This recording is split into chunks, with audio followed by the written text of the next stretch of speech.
안녕하세요. 저는 평범한 30대 후반 주부입니다.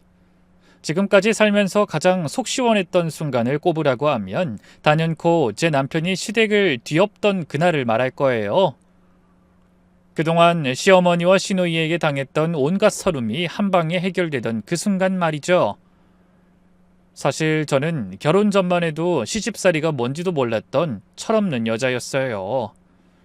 연애할 때 남편이 워낙 다정했고 시부모님도 겉으론 좋게 대해주셨거든요.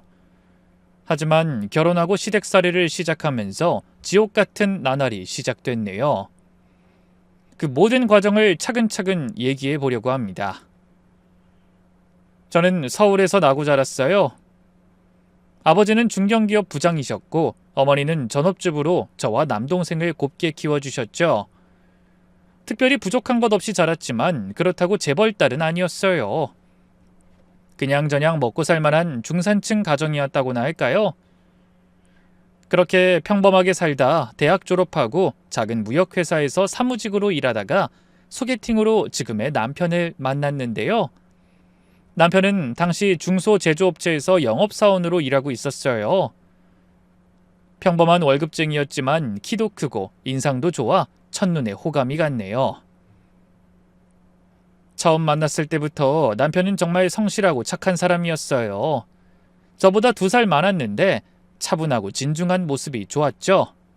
소개팅 자리에서도 허세 부리지 않고 솔직하게 자신의 상황을 얘기해 주더라고요. 전 지금 작은 회사에서 영업 일을 하고 있어요. 월급이 많은 편은 아니지만 성실하게 일하고 있습니다. 정숙 씨 같은 분을 만나면 더 열심히 살 수 있을 것 같아요. 그 말을 듣고 이 사람이구나 싶었어요. 요즘도 그렇지만 그 시절 남자들도 허세 부리기 바빴는데 남편은 진솔했거든요. 1년 정도 연애하면서 정말 행복했어요. 남편은 데이트할 때마다 작은 선물도 챙겨주고 제가 힘들어하면 언제나 위로해줬거든요. 정수가 오늘 회사에서 힘든 일 있었지? 표정만 봐도 알겠어. 어떻게 알았어? 내가 우리 정숙이 표정 전문가거든. 무슨 일이 있었던 거야? 그냥 그렇게 큰일은 아니었어. 그래? 그럼 우선 맛있는 거 먹고 기분 전환부터 하자. 전에 파스타 먹고 싶다고 했지? 내가 파스타 맛집 알아봤어. 이런 식으로 항상 저를 배려해줬어요. 만나면 만날수록 이런 남자라면 평생 같이 살아도 행복하겠다 싶었죠. 문제는 시부모님이었어요. 첫 인사를 드리러 갔을 때부터 뭔가 이상했죠. 시아버지는 그런대로 괜찮으셨는데 시어머니와 시누이의 반응이 싸늘했어요. 상호야, 얘가 요즘 네가 만난다는 그 아가씨니? 시어머니는 저를 위아래로 훑어보시면서 대놓고 품평을 하시더군요. 키도 그냥 그렇고 얼굴도 평범하네. 우리 상호가 말하길 엄청 예쁘다고 했는데? 어머니 갑자기 무슨 말씀하시는 거예요?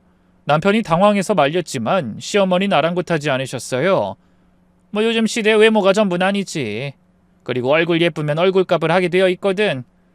그래, 그 부모님은 무슨 일 하신다고? 그 뒤로 시어머니는 부모님이 무슨 일을 하시는지, 제 직업이나 연봉은 얼마나 되는지 등 여러 조건을 꼬치꼬치 캐물으셨어요. 어른이 물으니 대답은 했지만 솔직히 내심 기분이 영 그랬죠. 더 가관인 건 시누이였어요. 저보다 5살이나 어린 애가 대뜸 저한테 반말을 하더군요. 어차피 결혼하면 내가 시누이 되는 건데 말 편하게 해도 되지? 내가 손윗사람인 거잖아. 아, 네. 제가 얼떨결에 고개를 끄덕이자 옆에 있던 남편이 대신 나서서 한 소리 해줬어요. 편하게 해. 무슨... 정숙이가 그래도 너보다 5살이나 더 많은데 존댓말 써야지. 오빠는 벌써부터 팔불출처럼 구네? 여자친구가 얼마나 여우짓을 했으면. 앞으로도 그렇게 잡혀 살 거면 엄마랑 아빠한테 오빠 결혼 허락하지 말라고 할 거야. 25살이나 먹은 애가 하는 말이 참 어이없더라고요. 게다가 시누이는 대학도 제대로 안 나와서 집에서 놀고 있는 상황이었어요. 백수주제 참 당당하더군요. 그래도 남편을 사랑했기 때문에 결혼을 했는데 신혼 때부터 시댁살이를 하게 됐어요. 남편 월급으로는 전세금을 마련하기 어렵다는 이유였죠. 시어머니는 아직 어린애들이 뭘 안다고 혼자 살림을 차리려고 그래? 어른 밑에서 살림 배우고 돈 좀 모으면 그때 나가는 게 순서지. 요즘 젊은 것들은 참 성급해서 탈이야. 하시면서 무조건 합가를 고집하셨어요. 남편도 정수가 조금만 참자. 돈 모으면 바로 나갈 거니까 하면서 절 설득했고요. 예상은 했지만 합가 생활은 생각했던 것보다 더 힘들었어요. 시어머니는 첫날부터 제게 모든 집안일을 떠넘겼죠. 내가 너한테 살림을 떠넘기는 거라고 혹시나 오해 말아라. 다 너 가르치려고 이러는 거야. 네 어머님, 열심히 배울게요. 그래. 그리고 솔직히 며느리가 들어왔으니 이제 내가 좀 쉴 때도 됐고. 그때부터 5 식구의 밥이며 빨래, 청소 같은 것들을 홀로 도맡아 했는데요. 집안일이 왜 해도 해도 끝이 없다는 말이 있는 건지 그제야 알겠더군요. 꼭두 새벽에 일어나 밤 10시가 넘어서까지 하루 종일 몸을 움직여도 집안일은 끝없이 쌓이기만 했어요. 화장실도 맘 편하게 갈 수가 없어 방광염에 걸렸고요. 심적으로도 체력적으로도 너무 힘들어 그런가 살이 5kg이 넘게 빠졌죠. 그런데도 시어머니는 예고했던 대로 손 하나 까딱하지 않으셨어요. 제가 일하고 있으면 뒤에서 잔소리하고 트집 잡기만 바빴죠. 심지어 시누이 속옷 빨래까지 제가 다 해야 했어요. 상미 속옷도 네 거 손빨래할 때 같이 좀 빨아라. 속옷은 너희 시아버지랑 상호도 있는데 세탁기 돌리기 좀 그렇지 않니? 네? 아무리 그래도 아가씨 속옷을 제가 손빨래하는 건 좀... 같은 여자끼리 뭐 어때서 그래? 애가 아직 어려서 빨래하는 법도 제대로 몰라. 백날 잔소리도 듣질 않는다고. 25이나 먹은 애가 자기 속옷 하나 빨래를 못한다니 참 기가 막혔지만 그냥 참았어요. 괜한 분란 만들고 싶지 않았거든요. 또 어차피 남편도 제가 시집살이 당하는 걸 다 알고 있어서요. 내년 분가를 목표로 열심히 돈을 모으고 있었거든요. 그런데 결혼한 지 6개월 만에 남편이 다니던 회사가 부도가 났어요. 경제 불황 여파로 중소기업들이 줄줄이 무너지던 시기였거든요. 갑자기 백수가 된 남편은 완전히 절망에 빠졌어요. 정수가 미안해. 내가 이럴 줄 알았으면 결혼을 미뤘어야 했는데. 괜찮아 여보. 이런 일은 누구한테나 생길 수 있는 거야. 하지만 신혼인데 내가 백수라니 너무 부끄러워. 부끄러워할 게 뭐야. 다시 취직하면 되는 거잖아. 그래, 당신 말이 맞아. 내가 어떻게든 이직할 테니까 걱정하지 마. 남편은 한동안 재취업을 위해 열심히 뛰어다녔어요. 하지만 당시가 경기 불황이라 쉽지 않았죠. 이력서를 수십 군데 넣어도 연락 오는 곳이 없었어요. 그러던 중 남편이 제게 뜻밖의 말을 하더군요. 정수가, 나 공무원 시험 준비해볼까 생각 중이야. 공무원? 이번 일로 깨달은 게 아무리 열심히 해도 회사가 망하면 끝이구나 하는 거야. 공무원 되면 적어도 잘릴 걱정은 안 해도 되잖아. 물론 공부하는 동안은 벌이가 없겠지만 지금 부모님 댁에 얹혀 살고 있으니까 따로 생활비도 안 들고 괜찮을 것 같은데 어떻게 생각해? 남편의 말인즉슨 시댁살이를 연장하자는 거였어요. 솔직히 싫었지만 어쩔 도리가 있나요? 새로운 시작을 결심한 남편을 위해서라도 웃으며 고개를 끄덕였죠. 좋은 생각이야. 당신이 하고 싶다면 나도 응원할게. 고마워. 그리고 미안해 정수가. 그런 말 하지 마. 우리 힘내자. 남편이 공시 공부를 시작한 뒤로 시댁살이는 더욱더 지옥같이 변했어요. 시어머니가 남편이 회사에서 잘린 걸 제 탓을 했거든요. 이래서 집에 사람을 신중하게 들여야 하는 법이야. 남자 팔자 잡아먹는 여자 만나면 될 일도 안 된다고. 어머님, 그 이 회사 망한 게 제 탓은 아니잖아요. 아니긴 뭐가 아니야. 결혼 전에 내가 너랑 우리 상호 사주를 봤었는데 네가 화기가 많아서 우리 상호 잡아먹을 사주라고 했어. 그때 어떻게든 결혼 못하게 막았어야 했는데. 어머님, 그런 미신을... 뭐? 미신? 너 지금 말 다 했어? 어디 CM이 앞에서 꼬박꼬박 말 대꾸야? 됐고 얼른 가서 저녁상이나 차려. 마당 청소도 해 저물기 전까지 다 해놓고. 알아들어? 시어머니의 막말과 홀대에 얼마나 마음을 다쳤는지 몰라요. 더 심각한 건 남편의 공무원 시험 뒷바라지였어요. 남편은 새벽 일찍 도서관에 가서 밤늦게 들어왔는데요. 저는 새벽 5시에 일어나서 그런 남편을 위해 삼시세끼 도시락을 싸줘야 했어요. 도시락 싸보신 분들 아시죠? 살림하면서 하루도 빠짐없이 매일같이 삼시세끼 도시락 싸는 게 얼마나 힘든 일인지 맘 같아선 그냥 밖에서 사 먹으라고 하고 싶었는데요. 돈도 없었고 무엇보다 시어머니가 외식을 맞닥쳐나 했어요. 안 그래도 힘든 공부하는 애한테 어떻게 밥을 사 먹으라고 하니? 집에서 정성껏 건강하게 만든 걸 먹여야 머리도 잘 돌아가지. 하시면서 말이죠. 그뿐만이 아니었어요. 집에서 설거지라도 할라 치면 상우 공부하는데 시끄럽게 하지 마라. 공무원 되려면 얼마나 집중해야 되는데. 라면서 설거지할 때도 약한 물에 살살하게 했고요. 남편이 집에 있는 시간엔 세탁기나 청소기도 돌리지 못하게 했네요. 하지만 그런 노력이 무색하게도 남편은 공무원 시험에 매년 낙방하기만 했어요. 벌어들이는 돈 없이 시부모님한테만 의지해 사는 것도 하루 이틀이지 나중엔 경제적으로도 너무 힘들더군요. 시어머니는 남편에 관한 거라면 돈을 아끼지 않았지만 제겐 10원 한 장 쓰는 것도 아까워하셨으니까요. 덕분에 저는 화장품이 다 떨어져 맨얼굴로만 다니고요. 떨어진 속옷이나 양말은 바느질로 기워 입는 지경에 달했네요. 제가 좋아하는 과일이나 간식을 사 먹는 사치는 꿈도 꿀 수 없었죠. 친정 부모님한텐 속상해 하실까봐 절대 티내지 않았는데요. 그런 딸 자식의 속사정을 뻔히 알고 계셨던 걸까요? 어느 날부턴가 부모님이 제 계좌로 다달이 돈을 보내오기 시작하셨어요. 남편이 다시 사회생활 시작하기 전까지만 받으라 하시면서요. 처음엔 거절했는데요. 아무래도 목구멍이 포도청이었던 만큼 결국 그 돈을 받게 됐네요. 그걸로 제가 그렇게 좋아하던 포도도 3년 만인가 사 먹었고요. 다 떨어져 누더기가 된 속옷과 양말도 싹 바꿨죠. 그러자 시어머니는 대번에 그 사실을 눈치채셨어요. 돈이 어디서 났냐 추궁하기에 처음엔 아무 말도 안 했는데요.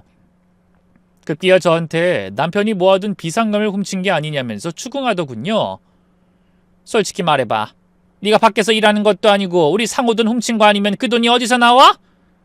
어머님, 제가 그이 돈을 훔치고 말고 할 게 뭐가 있어요. 부부 사이인데. 그래서 결국 상호 비상금 쓴 게 맞다는 거야? 그러면서 그동안 우리 돈으로 먹고 살았어? 아니에요. 그이한테 비상금이라고 할 만한 돈이 어딨어요. 있다면 진작에 어머님 드렸겠죠. 이 돈은 저희 부모님이 주신 돈이에요. 뭐? 너희 애미애비가? 네, 그러니까 더 이상 그런 모함하지 말아주세요. 통장 내역을 보여주고 나서야 시어머니는 제 말을 믿었는데요. 그때부턴 또 다른 난관이 시작됐어요. 갑자기 생활비를 내라고 하시더군요. 네? 생활비요? 그래. 솔직히 너희 둘 다 큰 성인인데 부모 집에 얹혀 살면서 1원 한 푼 안 내는 건 좀 아니지 않니? 그동안은 너희가 돈이 없으니 굳이 말 안 했다만 이젠 너희 친정에서 보내주는 돈이 있잖아. 아니 어머님, 그래도 그이가 아직 시험 준비 중이고 그 돈은 저희 부모님이 생활비 하라며 주신 돈인데. 그래, 그러니까 이 집에서 먹고 자고 하는 돈 정도는 줘야지. 솔직히 너희 부모가 우리보다 잘 사는데 왜 우리가 꽁으로 먹여주고 재워줘야 해? 애초에 분가를 반대하면서 시댁살이하며 돈 모으라고 할 땐 언제고 이제와 말을 바꾸는 게 기가 막히더군요. 하지만 그렇다고 당장 신혼집을 구할 돈이 있는 것도 아니고 울며 겨자 먹기로 부모님이 주시는 돈 중 일부를 떼어 시어머니에게 드렸죠. 하지만 시어머니의 욕심은 거기서 끝이 아니었어요. 그때부터 갑자기 멀쩡했던 가구와 가전을 하나둘 갈아치우면서 제게도 돈을 보태길 요구했거든요.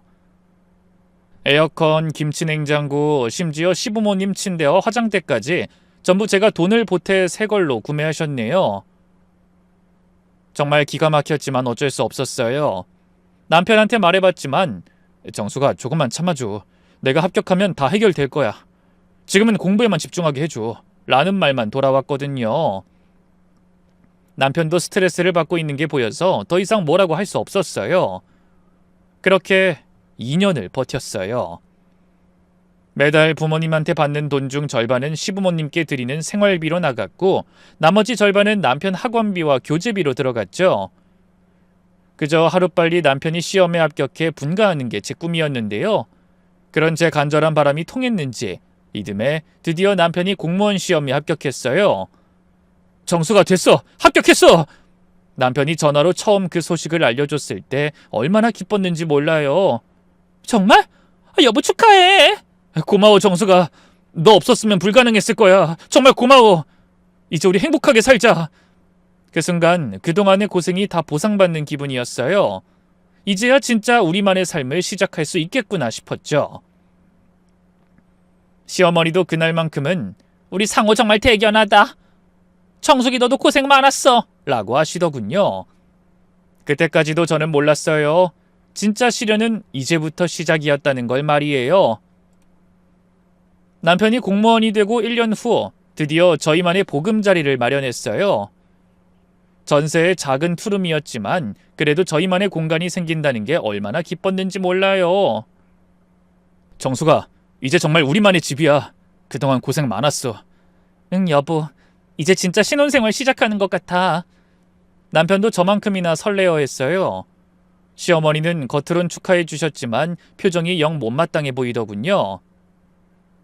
분가하고 나서 한동안은 정말 행복했어요. 남편은 구청에서 일하면서 안정적인 월급을 받았고 저도 따로 회사를 다니면서 둘만의 가정을 꾸려나갔어요. 시어머니 눈치도 전보다 덜 봐도 되고 더는 생활비를 안 들여도 되니까 얼마나 자유롭던지요. 때로는 배달 음식도 시켜 먹고 주말이면 남편과 단둘이 나들이도 다니고 그런 소소한 일상이 너무 소중했죠. 그런데 평화는 오래가지 않았어요. 분가한 지 6개월쯤 지났을 때부터 시어머니가 수시로 전화를 해 돈을 요구하기 시작했거든요. 정수가, 다음 주에 너희 시아버지 친구들이랑 다 같이 제주도 여행 가는데 용돈 좀 보내줄 수 있니? 네? 용돈이요? 그래. 다른 사람들은 다 자식들이 얼마 보내줬네 뭘 해줬네 하는데 우리만 가만히 있을 수 없잖아. 30만 원만 보내줘. 그 상호 월급에 네 월급까지 있으면 얼마나 여유로워. 말이 부탁이지 당장 내놓으라는 강요나 다름없었어요. 길게 말 섞고 싶지 않아 그냥 돈을 보내주고 말았죠. 하지만 그게 실수였던 걸까요? 그 뒤로 시어머니가 돈을 요구하는 빈도가 점점 늘어났어요. 한 달에 2번, 3번씩 전화가 와서 돈을 달라고 하더군요. 정수가, 상미가 친구 결혼식 가는데 축의금이 없대. 20만 원만 보내줘. 정수가, 우리 집 보일러가 고장났어. 수리비 50만 원만 좀 보내줄래? 이런 식으로 계속 돈을 요구했어요. 남편한테 얘기하면 어머니가 어지간히 급하면 그랬겠어. 상미도 아직 제 밥벌이 못하고 있는데 우리라도 드려야지 하면서 대수롭지 않게 여겼고요. 거기까진 저도 자식된 도리라 생각해 참았는데요. 어느 날은 시누이가 직접 전화를 걸었어요. 언니, 나 요즘 창업 준비하고 있거든? 친구랑 같이 옷 쇼핑몰 하려고 하는데 초기 자금이 좀 부족해서 한 500만 원만 빌려줄 수 있어? 그 말도 안 되는 액수에 입이 떡 벌어지더군요. 500만 원이요? 아가씨, 저희가 그런 큰 돈이 어딨겠어요. 거짓말하지 마. 오빠 말로 애 태어날 거 생각해서 적금 들어둔 거 있다며. 나중에 사업 잘 되면 이자까지 쳐서 갚을게. 제발 한 번만 도와줘. 바보 같은 남편이 제 동생 속셈도 모르고 돈이 얼마나 있는지 다 떠들어댔더라고요. 돈이 있는데 왜 없다고 하냐면서 자기한테 돈 빌려주는 게 그렇게 싫은 거냐며 어찌나 난리를 부리던지 결국 남편과 상의해서 500만 원을 빌려줬는데요. 시누이의 쇼핑몰 사업은 3개월 만에 망했어요. 알고 보니 제대로 된 사업 계획도 없이 그냥 친구 꼬임에 넘어간 거더라고요. 언니 미안해. 사업이 생각처럼 안 되네. 돈은 좀 더 기다려줘. 아가씨, 그래도 빌린 돈은 꼭 갚아주셔야 돼요. 저희도 그 돈 없으면 언니도 참. 가족끼리 왜 그렇게 깐깐하게 굴어? 나중에 다른 일 하면서 조금씩 갚으면 되잖아. 누가 떼먹는데? 하지만 그 뒤로도 시누이는 좀처럼 돈을 갚을 기미가 보이지 않았어요. 달라고 하면 오히려 자기가 더 성질을 부렸죠. 그런데 더 황당한 일이 기다리고 있었어요. 시누이가 또 다른 사업 아이템을 들고 온 거예요. 언니, 이번엔 진짜 확실해. 네일샵 차리려고 하는데 요즘 네일아트가 대세잖아? 나 지금 학원 다니고 있는데 강사도 나한테 소질이 있대. 가게 차리기만 하면 대박 날 거래. 그래서 말인데 1,000만 원만 더 빌려줄 수 있을까? 아가씨, 그건 좀 전에 빌려가신 돈도 아직 안 갚았잖아요.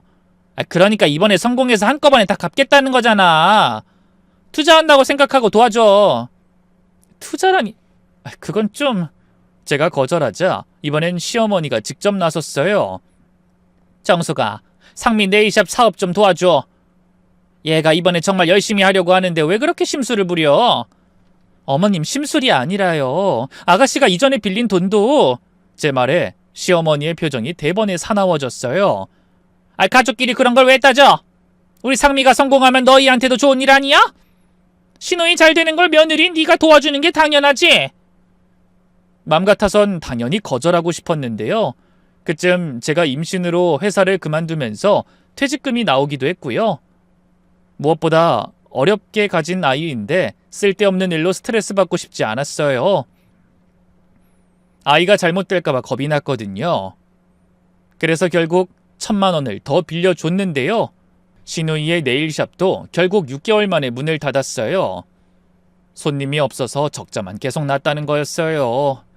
언니 정말 미안해. 이번에도 잘 안 됐네. 근데 이번엔 진짜 억울해. 위치가 안 좋았던 것 같아. 아가씨, 그럼 빌린 돈 어떻게 할 거예요? 언니, 나한테 지금 당장 1,500만 원이 어딨어. 일단 취직해서 조금씩 갚을게. 하지만 신우이는 취직할 생각은 안 하고 또 다른 사업만 궁리하고 있더라고요.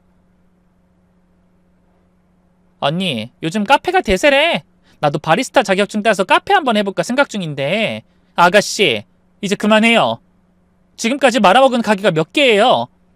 아가씨는 사업 체질 아닌 거라고요. 언닌 대체 왜 이렇게 내가 뭘 한다고 하면 반대부터 해? 기분 잡치게. 이번엔 정말 확실하다고. 내 친구도 최근에 카페 차려서 완전 대박 났거든? 그때 문득 깨달았어요. 이 사람들은 나를 ATM으로 생각하고 있구나. 분가를 냈다고 해서 달라질 게 없었어요. 오히려 더 뻔뻔해진 것 같더라고요. 시어머니는 며느리가 시집 식구들 챙기는 건 당연한 일이라고 하시고, 신우이는 오빤 공무원이고 언니는 집도 잘 살잖아. 그러니까 좀 도와줘도 되지 라고 하고, 참 미치겠더군요. 그렇게 신우이와 시어머니에게 달달 볶여서일까요? 아님 제 몸에 문제가 있었던 걸까요? 어렵게 가졌던 아이는 세상의 빛을 보기도 전에 떠나고 말았어요.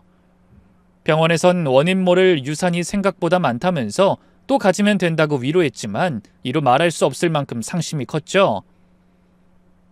우울증과 대인기피증 때문에 한동안 집밖 출입도 안 할 정도였네요. 그런 제가 안쓰러웠던 걸까요? 어느 날 친정엄마가 찾아와 그러더군요.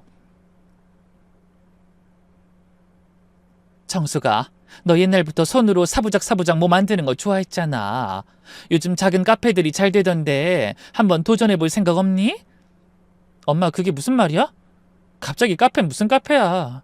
집에서 이러고 있는 것보단 뭐라도 하는 게 나을 것 같아서 그래. 엄마가 보기엔 너 정말 요리 재주가 있어. 한번 해보자, 응? 친정엄마 말을 듣고 보니 정말 그런 것 같았어요. 시댁살이 하면서 온갖 요리를 다 해봤거든요. 특히 베이킹은 남편이 단 걸 좋아해서 혼자 공부해가며 익혔는데 주변에서 맛있다고 칭찬을 많이 받았어요. 그래서 남편한테 슬쩍 물어봤죠. 여보, 나 카페 한번 해볼까? 카페? 갑자기 웬 카페? 그냥 언제까지고 이렇게 집에만 있을 순 없잖아. 그렇다고 다시 회사 다니기엔 나이도 먹을 만치 먹었고 경력도 짧고 차라리 내 사업을 해보고 싶어. 솔직히 그냥 뭐라도 하면서 몸을 움직이고 싶어. 남편은 처음엔 반대했어요. 정수가, 카페가 그렇게 쉬운 줄 알아? 요즘 카페 경쟁이 얼마나 치열한데 망하면 어떡해. 망할 수도 있지. 하지만 성공할 수도 있잖아. 자금은 어떻게 할 건데? 우리 모아둔 돈도 별로 없잖아. 엄마가 도와준다고 했어. 남편은 그제야 마지못한 표정으로 허락했고요. 힘들면 언제든지 그만두라고 했어요. 우리 튼튼이 그렇게 떠나고 정숙이 네가 힘들어하는 거 내가 왜 모르겠어. 카페 일도 하면서 오히려 정숙이 네가 더 스트레스 받을까봐 걱정돼서 반대한 거야. 그래도 그렇게 하고 싶다면 한번 해봐. 남편의 진심 어린 말에 용기가 생기더군요. 친정 부모님 역시 제 꿈을 진심으로 응원해 주셨어요. 아버지는 정숙이가 그동안 이런저런 일로 고생 많았는데 이제 하고 싶은 일 해보는 것도 좋겠다 라고 하시면서 카페 창업 자금을 선뜻 내주셨어요. 물론 시댁에서는 반응이 달랐죠. 뭐? 네가 카페를 한다고? 시어머니는 전화로 소식을 듣자마자 펄쩍 뛰었어요. 네, 어머님. 한번 도전해 보려고요. 아니, 카페는 뭐 아무나 하는 줄 알아? 요즘 카페 10개 중에 9개가 망한다는데 돈만 날리게 생겼네. 그래도 해보지 않으면 모르는 일이잖아요. 하기야 너희 애비 돈이니까 날려도 상관없겠지 뭐. 망해도 난 모른다. 신우이는 더 직설적이었어요. 언니, 나도 카페 하고 싶다고 했는데 치사하게 먼저 해버리네? 어쩌다 보니 그렇게 됐네요. 그래도 저희는 디저트 위주라. 아, 됐어.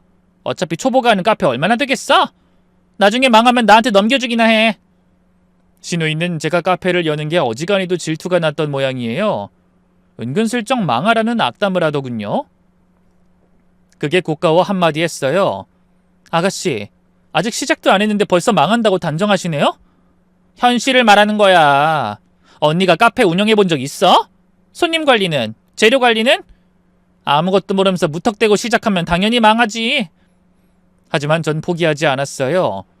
친정 부모님의 든든한 지원을 받아 신도시 아파트 단지 상가에 작은 카페를 열었죠. 평수는 작았지만 유동인구가 많고 주차도 편한 곳이었어요. 인테리어도 직접 디자인해서 아기자기하고 따뜻한 느낌으로 꾸몄고요. 간판도 직접 제작했죠. 메뉴는 제가 직접 개발한 수제 디저트들로 구성했어요. 특히 티라미수와 치즈케이크는 정말 자신 있는 작이었죠. 오픈 첫날, 시댁에서는 아무도 축하 인사를 해주지 않았어요. 반면 친정 식구들과 친구들은 다 와서 응원해줬죠. 화환도 잔뜩 보내줬는데요. 그 따뜻한 응원들이 얼마나 힘이 되던지요. 하지만 현실은 만만하지 않았어요. 하루 매출이 5만 원도 안 나오는 날이 허다했어요. 새벽 5시에 일어나서 빵을 굽고 오후에는 카페에서 서빙하고 밤늦게까지 청소하고 정리하고 몸이 10개라도 부족했어요. 하지만 매출은 매달 적자를 기록하기만 했죠. 여보, 나 너무 힘들어. 혹시 내가 무리한 걸까? 정수가 조금만 더 버텨보자. 입소문 나려면 시간이 걸려. 남편은 그래도 위로해줬지만 시댁에서는 냉소만 보낼 뿐이었어요. 카페는 요즘 어떠니? 손님 좀 와? 시어머니가 전화로 물어보시는 어조에서 비아냥이 느껴졌죠. 아직 초기라서요. 그래도 조금씩 손님들이 늘어가고 있어요. 그럼 아직 적자라는 소리네? 돈 많이 까먹었겠다. 내가 처음부터 말했잖아. 카페가 그렇게 쉬운 게 아니라고. 시어머니의 그런 빈정거림이 얼마나 얄밉던지요. 신우이는 더했어요. 친구들을 우르르 몰고 와서는 공짜로 먹고 가기만 했고요. 먹으면서도 너무 단에 퍽퍽하네 트집만 잡기 일쑤였죠. 내가 했으면 더 잘할 수 있었을 텐데. 커피도 이게 뭐야? 순 맹탕이네. 맘 같아선 그런 신우이 뺨이라도 한 대 올려붙이고 싶었는데요. 똑같이 천박한 사람 되고 싶지 않아 그냥 오지 말라고만 했어요. 물론 그것만으로도 신우이는 자기를 무시하네, 이딴 카페 앞으로 더 망할 거네 악담을 퍼부었지만요. 가뜩이나 장사도 안 되는데 시댁 식구들이 주는 스트레스까지 너무 힘들어서 하혈까지 할 정도였네요.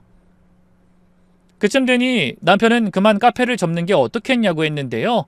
그래도 칼을 뽑았으니 무라도 썰어보자는 심정으로 계속 버텼어요.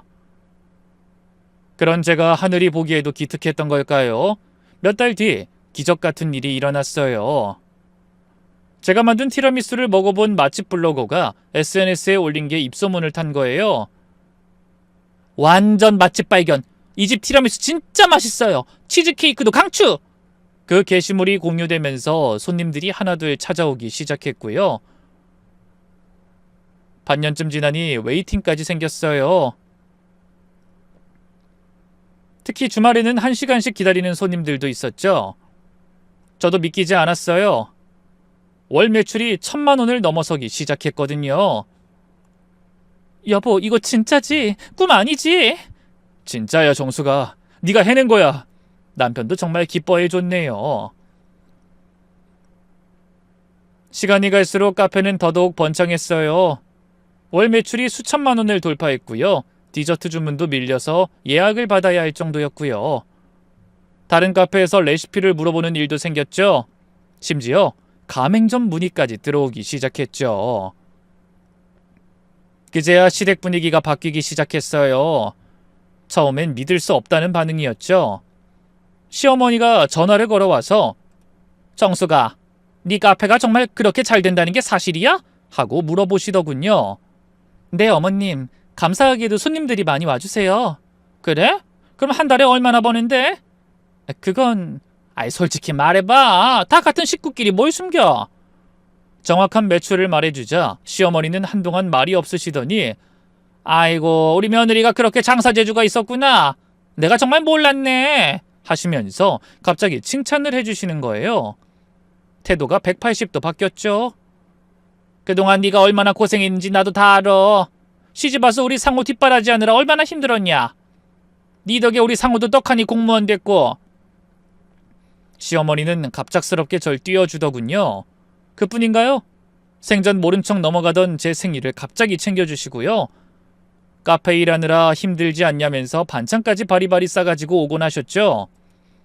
더 놀라운 건 시누이였어요. 카페 출입 금지당했던 그 뻔뻔한 인간이 갑자기 전화를 걸어왔거든요. 언니, 그동안 제가 너무했죠. 정말 죄송해요. 계속 사과드리고 싶었는데 기회가 없어서. 아가씨? 갑자기 왜 존댓말을... 제가 아무리 시누이라고 해도 언니가 저보다 나이가 훨씬 많은데 존댓말하는 게 당연하죠.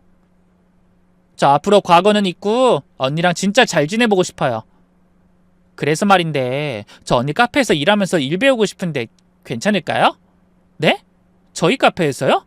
네, 월급은 안 주셔도 돼요. 진짜 열심히 일할게요. 네? 갑자기 존댓말까지 쓰면서 180도 바뀐 목소리에 소름이 끼쳤어요. 그래서 괜찮다고 하고 그냥 전화를 끊었는데요. 며칠 뒤 시누이가 카페에 나타났어요. 이번엔 혼자 왔더군요. 언니, 저 정말 반성했어요. 그동안 너무 철없이 행동했죠. 아가씨, 갑자기 여기까지 어쩐 일이에요? 말했잖아요. 저 여기서 일 배우고 싶다고. 언니가 이렇게 성공한 거 보니까 제 자신이 정말 부끄러워졌어요. 저도 언니처럼 제대로 된 일 해보고 싶어요. 시누이는 무릎까지 꿇으면서 빌더군요. 언니, 제발 저한테 기회 한 번만 주세요. 알바비는 진짜 안 받을게요. 그냥 경험만 쌓게 해주세요. 손님들이 다 쳐다보는 상황에서 무릎 꿇고 비는 시누이를 보니 차마 거절하기가 어렵더라고요. 그래서 어쩔 수 없이 시누이를 고용했어요. 알바비는 필요 없다 했지만 차마 그럴 순 없어서요. 전에 시누이가 사업한다고 빌려간 돈을 매달 시누이가 일한 만큼 제하는 걸로 했네요. 하지만 그게 화근이었어요. 시누이는 첫날부터 제 말을 전혀 듣지 않았거든요. 언니, 이 컵 좀 촌스럽지 않아요? 요즘은 민자 디자인이 유행인데요. 아, 그건 저도 아는데요. 여기 컨셉에 맞춰서 고른 거예요. 그래도 트렌드는 따라가야죠. 손님들도 예쁜 컵으로 마시고 싶어 할 거예요. 그러면서 저한테 말도 없이 새 컵을 싹 들여놨지 뭐예요? 그뿐만이 아니었어요. 메뉴에 대해서도 자꾸만 이런저런 의견을 내더군요. 언니, 요즘 버블티가 대세인데 저희도 해보면 어떨까요? 젊은 손님들이 더 많이 올 거예요. 여기는 수제 디저트 카페라서 그래도 다양한 메뉴가 있어야 선택의 폭이 넓어지잖아요. 제가 친구들한테 물어보니까 다들 버블티 좋아한대요. 제가 1년 넘게 고민해서 만든 메뉴 컨셉을 하루 이틀 일한 사람이 바꾸자고 하니 기가 막혔어요. 한 달 정도 지나자 시누이의 행동은 더욱 대담해졌죠. 제가 화장실에 간 사이 손님에게 사장님이 곧 바뀔 예정이에요. 제가 인수할 거거든요. 라고 말하는 걸 다른 손님이 저한테 알려줬어요. 사장님, 저기 직원분이 자기가 곧 사장 된다고 하던데 정말이에요? 네? 그게 무슨... 그런 일 없을 거예요. 손님한테 대충 둘러대긴 했는데요. 그 말을 듣고 얼마나 화가 났는지 몰라요. 결국 시누이를 창고로 불러서 따졌어요. 아가씨, 손님한테 대체 뭐라고 한 거예요? 언니, 무슨 말씀이세요? 사장이 바뀐다고 아가씨가 인수할 거라고 했다면서요. 그건 제가 실수로... 실수? 그게 무슨 실수예요? 아가씨 지금 뭐 하는 거예요? 언니, 전 그냥... 됐어요. 내일부터 나오지 마세요, 아가씨. 그러자 시누이가 갑자기 돌변하더군요. 언니, 저 그동안 여기서 공짜로 일했는데 이렇게 쫓아내시는 거예요? 공짜로 일했다뇨? 전에 아가씨가 빌려간 돈 갚는 거잖아요. 어쨌든 제 통장에 꽂히는 돈은 없었잖아요. 그리고 저도 여기서 일하면서 매출을 올리는데 기여했어요. 이 카페에 제 권리도 있는 거라고요. 권리? 꼴랑 한 달 일해놓고 뭔 권리요? 됐으니까 그냥 지금 바로 나가요. 제 말에 신우이가 씩씩거리면서 앞치마를 벗었어요. 그리고 제 쪽으로 집어 던지더군요. 두고 보자. 이따위 카페 얼마 못 가 망할걸? 그렇게 나간 신우이는 한동안 저나 남편 연락은 받지도 않았고요. 집에서 두문불출하기만 했어요. 신우이와 관계가 껄끄러워진 건 좀 그랬지만 한편으론 신우이 없이 일하니 살 것 같더군요. 그런 와중에 기적 같은 일이 생겼어요. 제가 임신을 한 거예요. 유산 후 몇 년 만에 다시 찾아온 귀한 아이였죠. 그래서 이번 임신은 정말 조심스러웠어요. 혹시라도 또 무슨 일이 생길까봐 초기엔 아무에게도 말하지 않았고요. 몇 주 후 병원에서 심장 소리까지 확인한 후에야 남편에게만 살짝 얘기했어요. 남편은 정말 기뻐했죠. 이번엔 꼭 무사히 낳자. 내가 당신이랑 우리 애기 무슨 일이 있어도 지켜줄게.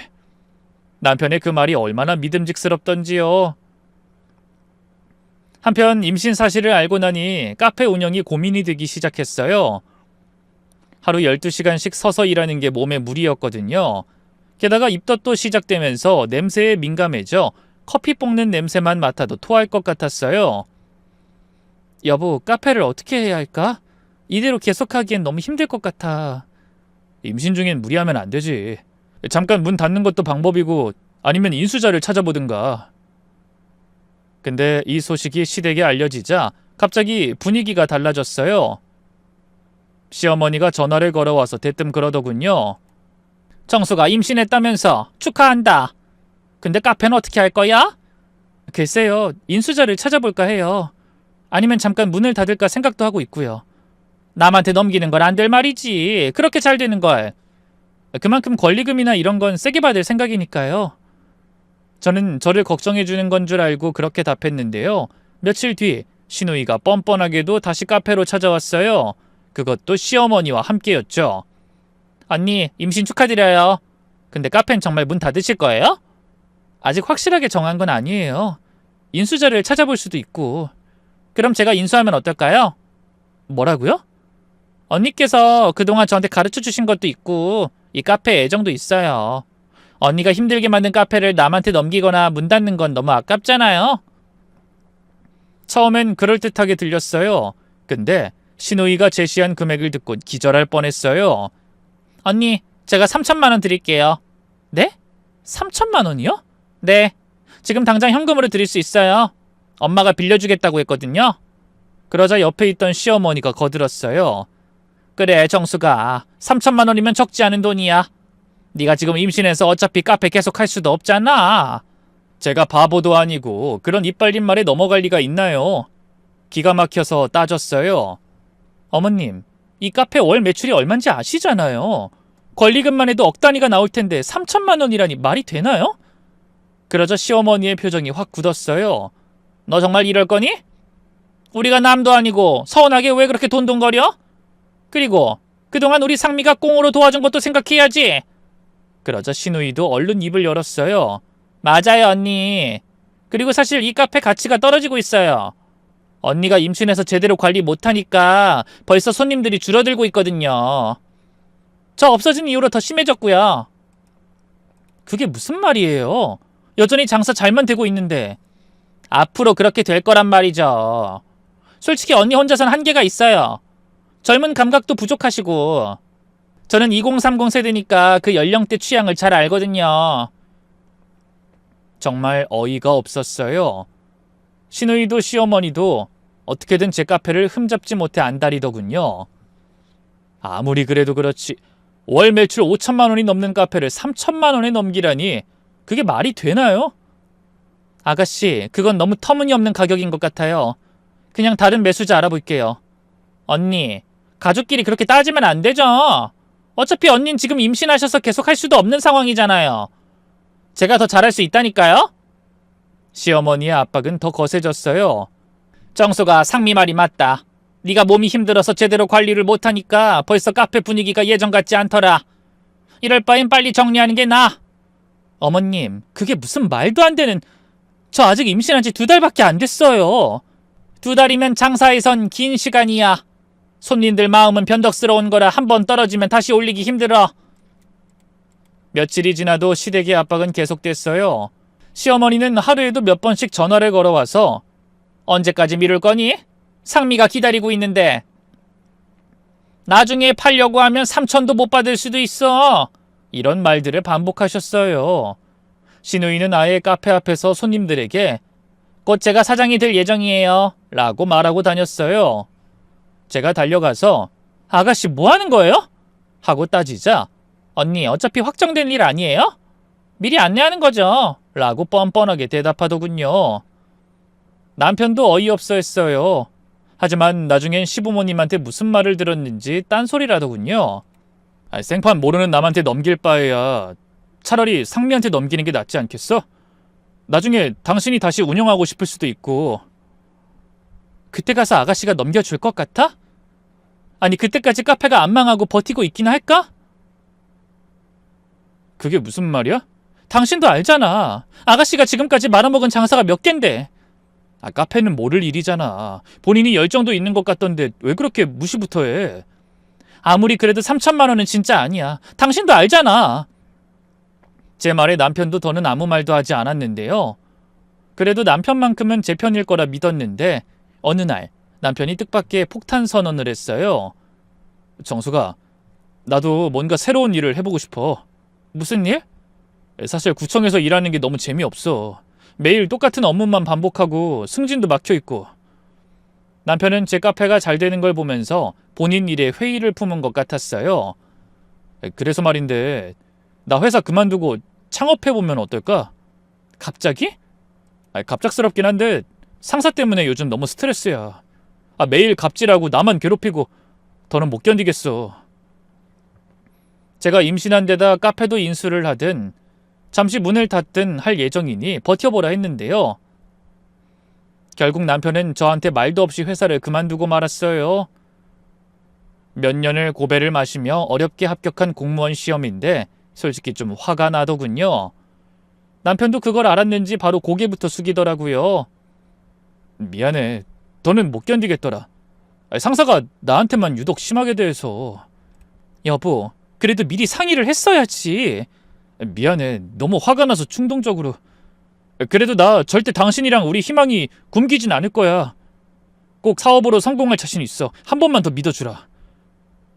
그 어렵다는 공무원 시험도 합격했던 남편이잖아요. 무엇보다 그동안 제 카페를 믿어주고 응원해준 남편이 고마웠어요. 그래서 망설이다 고개를 끄덕였죠. 그래 알겠어. 당신이 하고 싶다면 해봐. 나도 도울게. 정말? 정수가 고마워. 그럼 혹시 사업자금도 좀 도와줄 수 있어? 얼마나 필요한데? 한 1억 정도면 될 것 같은데. 내가 생각해둔 사업이 뭐냐면 말이야. 남편이 창업을 염두에 둔 건 다름 아닌 배달 사업이었어요. 그냥 일반 배달이 아니라 그 시절엔 잘 배달하지 않던 과일이나 꽃 같은 걸 배달하는 프리미엄 서비스였죠. 솔직히 잘 될까 우려가 들었지만 그래도 남편을 일단 믿어보기로 했어요. 사업 자금도 보태주기로 했죠. 그때까지 남편과 저는 돈을 따로 관리하고 있었는데요. 제 카페가 잘 되면서 여유 자금이 제법 있었으니까요. 그때만 해도 꿈에도 몰랐어요. 남편이 품고 있던 어마어마한 비밀을 말이죠. 남편의 비밀을 알게 된 건 그로부터 며칠 뒤였어요. 남편이 샤워하는 사이에 핸드폰 문자 알림이 계속 와서 남편 핸드폰을 확인해 봤는데요. 미숙 하트라는 이름으로 저장된 사람에게서 온 메시지였습니다. 오빠, 오늘 회사에서 너무 힘들었어. 보고 싶어. 뭔가 이상해서 대화 내용을 더 살펴봤는데 정말 충격적이었어요. 남편과 그 여자가 주고받은 메시지들이 가득했거든요.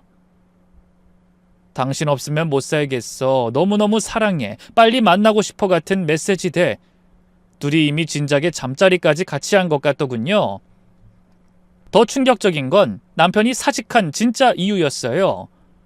저한텐 상사의 갑질 때문에 그만둔 거라더니 알고 보니 사내 불륜이 소문나면서 쪽팔려서 그만둔 거더군요. 배신감에 온몸이 부들부들 떨렸어요. 뱃속의 아기는 어떻게 해야 하나 저도 모르게 눈물이 앞을 가렸죠. 하지만 아이러니하게도 오히려 뱃속의 아기를 생각하니 더욱더 이 상황을 타개해야겠다는 생각이 들었어요. 다른 년이랑 붙어먹은 쓰레기가 절대 우리 아이 아빠가 되게 할 순 없어.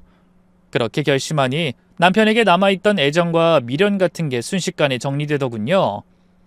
하지만 저는 바로 남편을 추궁하지 않았어요. 일단 증거를 모으며 좀 더 결정적인 때를 기다렸죠. 그런 와중에 시댁에서 카페 넘기라는 압박이 계속됐는데요. 그래도 제가 계속 무시하자 결국 얼마 뒤에 시어머니가 직접 카페로 찾아오셨어요. 시누이와 함께였는데 두 사람의 표정이 심상치 않더군요. 정수가, 우리 얘기 좀 하자. 어머님, 손님들 있는데. 손님들? 별로 없잖아. 네가 임신하고 나서 장사 안 되는 거 다 티나더라. 테이블이 거의 만석이었는데 시어머니는 또 말도 안 되는 소리를 하더군요. 어쨌든 시어머니와 시누이를 데리고 카페 구석 테이블로 갔어요. 그러자 시어머니가 본격적으로 입을 여셨죠. 정수가, 이제 그만 결정해. 우리가 얼마나 기다렸는데. 어머님, 말씀드렸잖아요. 그렇게 헐값에 이 카페를 넘길 순 없어요. 그냥 다른 매수자 알아볼게요. 헐값은 무슨 헐값이야. 이따위 카페에 3천만 원 주겠다는 것도 감지덕지할 줄 알아야지. 제가 왜요? 그냥 안 팔고 말죠. 그러자 시어머니가 입술을 바르르 떨었어요. 아니, 이게 진짜 좋게 말하니까 시애미가 아주 우스워 보여? 너 마지막으로 한 번만 말할 테니까 잘 들어. 당장 이혼하든지 카페 팔든지 결정하거라. 네? 저는 제 귀를 의심했어요. 이혼이요? 그래, 이혼. 네가 며느리 주제에 시누이 챙겨주는 것도 싫어하고 가족 화합도 안 하려고 하면 우리 상우가 너랑 살 이유가 뭐가 있어? 옆에 있던 시누이가 마지막 일격을 가했어요. 맞아. 사실 난 3천만 원도 아까워. 이따위 카페 그냥 공짜로 넘겨받는 것도 손해라고. 내가 돈을 더 받아야 할 판인데? 그 순간 제 안에서 뭔가가 폭발했어요. 그동안은 남편 때문에 시댁 식구들의 이따위 만행을 참은 거지만 그 결과가 뭐였나요? 결국 남편은 절 배신하고 다른 년이랑 붙어 먹었는데. 저는 침착하게 입을 열었어요. 좋아요. 그럼 이혼하죠. 뭐? 이혼하자고요. 저도 당신 같은 인간들하고 더는 한 가족으로 못 살겠어요. 아니, 뭐야? 시어머니가 바르르 떨든 말든 저는 바로 핸드폰을 꺼내 남편에게 전화를 걸었어요. 남편은 새로 사업할 사무실을 알아보겠다면서 나간 상태였거든요. 다행히 바로 받더군요. 여보세요? 안 그래도 내가 전화하려고 했는데 내가 마음에 드는 사무실이 말이야, 예산보다 100만 원 정도 월세가 더 비싸거든. 그래도 여기 계약해도 되지? 정석이, 너 모아둔 돈 많잖아. 대놓고 검은 속내를 보이는 남편이 기가 막혀 헛웃음이 나왔어요. 아니, 안 되는데. 나 당신 사업자금 보태주기로 한 거 철회할 거거든. 뭐? 갑자기 그게 무슨 말이야? 어머님이 카페 3천만 원에 아가씨한테 넘기라고. 안 그럼 당신이랑 이혼하래. 전화 너머로 남편의 목소리가 크게 들렸어요. 어머니가 정말 그런 말 했어? 잠깐, 나 지금 가니까 가만히 있어. 30분도 안 돼서 남편이 카페로 뛰어들어왔어요. 얼굴이 새빨갛게 상기된 채로 말이에요. 어머니, 뭐 하는 거예요? 상호야, 진정해. 엄마가. 진정하라고요? 제 와이프한테 이혼하라고 했다면서요? 남편은 평소와 완전히 다른 모습이었어요. 하긴 자기 사업자금 대줄 사람이 당장 없어지게 생겼는데 똥줄이 탈만했죠. 어머니, 정신 차리세요. 이 사람이 피땀 흘려 일군 카페를 3천만 원에 넘기라고요? 그게 말이나 돼요? 상호야, 너까지 어떻게 이러니? 가족끼리 그런 걸 따지면. 가족은 무슨 가족이에요? 평생 이 사람이랑 나한테 기생충처럼 붙어먹을 생각만 하면서. 남편의 막말에 시어머니의 얼굴이 새하얗게 질렸어요. 그러자 잠자코 있던 시누이가 끼어들려고 했죠. 오빠, 말이 너무 심한 거 아니야? 기생충이라니? 너도 마찬가지야. 그동안 보태준 사업자금이 얼만데 이젠 언니 카페까지 뺏으려고 해? 부끄러운 줄 알아. 남편은 시누이에게 다가가더니 갑자기 뺨을 때렸어요. 짝소리가 나면서 시누이의 뺨이 순식간에 시뻘개졌죠. 오빠 미쳤어? 지금 나 때린 거야? 미친 건 너지? 너희 새언니 것 좀 그만 탐내! 멍하니 있던 시어머니가 그 말에 화를 내면서 남편에게 달려들었어요. 상호야, 너 미쳤니? 여자의 눈이 멀어서 네 누이 동생을... 그러자 남편이 시어머니에게도 소리쳤어요. 눈이 먼 건 어머니죠? 어머니도 정신 차리세요. 언제까지 이 철없는 것한테 놀아날 거예요? 뭐가 어쩌고 어째? 이게 진짜 여자의 미쳐선... 미친 건 어머니죠? 흥분한 남편이 그대로 시어머니의 뺨도 때렸어요. 솔직히 지 엄마 뺨까지 때릴 줄은 몰랐기에 얼마나 놀랐는지 몰라요. 당장 자기 사업 자금줄이 끊길 판이 되니 눈에 뵈는 게 없어지나 보더군요. 어쨌든 놀란 손님들이 수군대기 시작했고요. 카페 안은 순식간에 아수라장이 됐어요. 어머니, 그리고 상미, 너 똑똑히 들어. 지금부터 와이프한테 카페 넘기라는 소리 한 번만 더 하면 정말로 연 끊을 거야. 상호야! 둘 다! 이 카페 다신 발도 들이지 마세요. 알겠어요? 그 말에 시어머니가 울기 시작했어요. 상호야, 엄마가 뭘 그렇게 잘못했다고? 잘못한 게 뭐냐고요? 제 와이프 임신한 거 알면서 스트레스 주고 이혼하라고 협박하고 이게 사람이 할 짓이에요? 그리고 아직 말씀 못 드렸는데 저 직장 그만뒀어요. 곧 사업할 거고 이 사람이 그 돈 보태주기로 했다고요. 제가 못 볼 거라 생각했던 걸까요? 남편이 일순 눈을 찡긋하며 시누이와 시어머니를 향해 말했어요. 자기가 돈 때문에 연극하고 있다는 걸 나름 둘에게 알리려고 한 거겠죠. 그게 통했는지 어쨌는지 시어머니가 얼굴이 하얗게 질리더니 허둥지둥 자리에서 일어났어요. 미안하다. 오늘은 우리가 실수했어. 이만 가마. 네, 얼른 가세요. 시누이는 몰라도 시어머니는 깨달은 거죠. 남편이 회사까지 그만둔 상황에서 절 건드리면 안 된다는 걸. 하지만 저는 나가려는 시누이와 시어머니를 붙잡았어요. 가긴 어딜 가요? 저 이혼한다니까요? 아니, 방금 그 말은 잊어라. 내가 너무 흥분해서 실수를... 아니요. 전 실수 아니에요. 진짜로 이 사람이랑 이혼할 거예요. 그러자 남편이 다가와 제 어깨를 끌어안았어요. 당신은 왜 그래? 아직도 마음이 안 풀린 거야? 내가 대신 사과할 테니까. 그 말에 저는 비웃음을 흘렸어요. 사과? 사과는 당연히 해야지. 다른 년이랑 붙어먹고 회사 잘린 마당에. 그 말에 남편의 얼굴이 하얗게 변했어요. 정수가, 너 그걸 어떻게... 내가 바보 멍청인 줄 알아? 진작부터 알고 있었어. 다만 때를 기다리면서 입 닥치고 있었던 거지. 남편은 완전히 당황했어요. 방금 전까지 의기양양하게 시댁을 혼내던 모습이 사라지고 완전히 쪼그라들었죠. 정수가, 내가 다 해명할게. 그게 그러니까... 해명? 해명하면 뭐가 달라져? 나 당신이랑 이혼할 거야. 그 상간녀랑 어디 잘 먹고 잘 살아봐. 아, 그 사업자금도 그년한테 대달라고 하든 빚을 내든 알아서 해. 그제야 남편이 무릎을 꿇었어요. 정수가, 한 번만 용서해줘. 내가 정말 잘못했어. 뒤늦게 사태를 파악한 시어머니도 시누이와 같이 무릎을 꿇었죠. 예, 우리가 잘못했다. 내가 괜히 상미 말에 휘둘려서 널 괴롭혔어. 뱃속에 애를 생각해서라도 이혼만은... 아니요. 뱃속에 우리 애기를 생각해서라도 이혼해야죠. 이런 쓰레기 같은 남편이랑 쓰레기 같은 시댁 식구들하고 우리 애랑 더는 엮이게 하고 싶지 않아요. 저는 카페 직원들과 합심해 남편 그리고 시댁 식구들을 그대로 몰아냈어요. 그리고 바로 이혼 소송을 시작했죠. 남편의 불륜에 대한 증거도 충분했고 시댁의 협박까지 있었으니 승소는 따놓을 당상이었죠. 남편은 끝까지 잘못했다며 빌었지만 소용없었어요.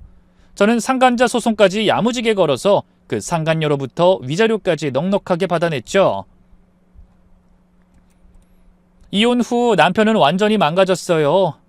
직장도 없고 상간녀와도 헤어지고 지금은 고시원에서 생활하고 있다고 하더군요. 은행빚까지 내서 무리하게 진행한 사업이 폭삭망해 빚더미에 올라앉았거든요. 시댁 식구들의 몰락도 처참했어요. 시아버지와 시어머니는 남편 사업 자금을 대주다 똑같이 쫄딱 망해버렸고요. 이후 시아버지는 중풍이와 드러눕고 시어머니는 남의 집 식모살이를 한다 하대요. 시누이는 더 비참했어요. 카페를 못 가진 분노로 다른 장사를 시작했는데 연달아 실패했거든요. 3천만 원으로 시작한 떡볶이 장사는 한 달 만에 망했고 그 다음에 시작한 온라인 쇼핑몰도 6개월 만에 문을 닫았어요. 결국 빚만 늘어나서 신용불량자가 됐다고 하더군요. 가끔 제 카페 앞을 서성이는 모습이 목격되기도 했는데 경비원이 쫓아내곤 했어요. 반면 저는 누구보다 잘 살고 있어요. 이혼 후 혼자서 출산하고 애를 키우는 게 쉽지 않았지만 지금은 오히려 더 자유로워졌죠. 시댁 눈치 볼 필요도 없고 바람피는 남편 뒷바라지할 필요도 없으니까요. 출산 후 다시 시작한 카페도 매출이 오히려 더 늘었어요. 제가 혼자서 운영한다는 소문이 나면서 응원해주는 손님들이 많아졌거든요. 앞으로도 더 열심히 살면서 좋은 엄마가 되려고 해요. 그리고 절 믿고 따라와주는 직원들과 손님들에게도 보답하는 마음으로 최선을 다할 거예요. 긴 얘기 들어주셔서 감사합니다. 모두 건강하세요.